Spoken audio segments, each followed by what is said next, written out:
From Tariq Ali, please.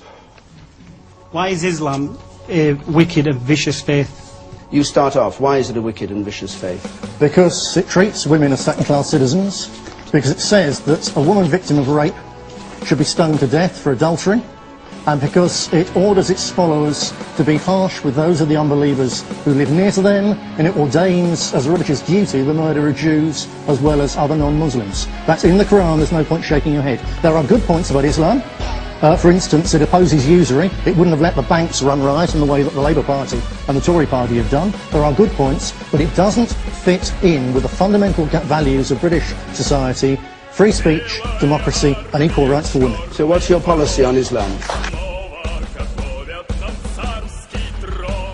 My policy on Islam is a truce with Islam. I'm not the one with the blood of 800,000 Iraqis on my hands after an illegal war, whereas Jack Straw is. I've never hurt one single Muslim. I believe that the West should stop trying to de-Islamify the Middle East and should leave those sovereign countries to run their own affairs. We shouldn't have gone into Iraq. We must never go into Iran, despite the fact that's where the Tories will take us in due course. We should leave them alone, and we should ensure that if Muslims are staying in this country, they do so on the understanding that our country must remain fundamentally a British and Christian country.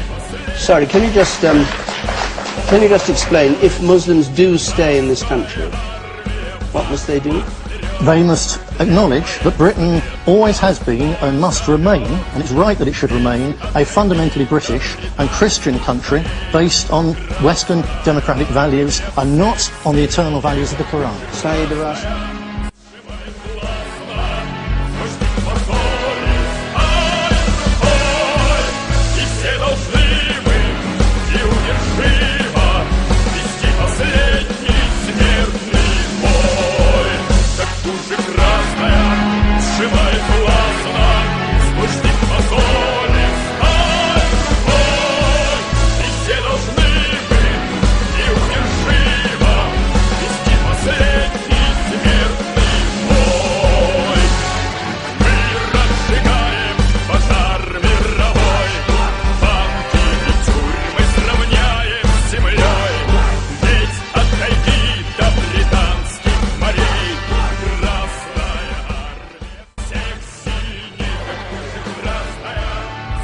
I'd like to discuss with you your secret.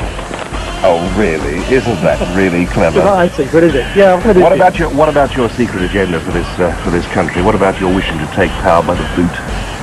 No. What about you? Also say the Holocaust didn't happen, don't you? What do you mean by the Holocaust? The massacre of millions of Jews. There's no doubt that hundreds, probably thousands of Jews were shot to death in Eastern Europe because they were, rightly or wrongly, seen as communists or potential partisans or partisan supporters. That was awful. But this nonsense about gas chambers is exposed as a total lie.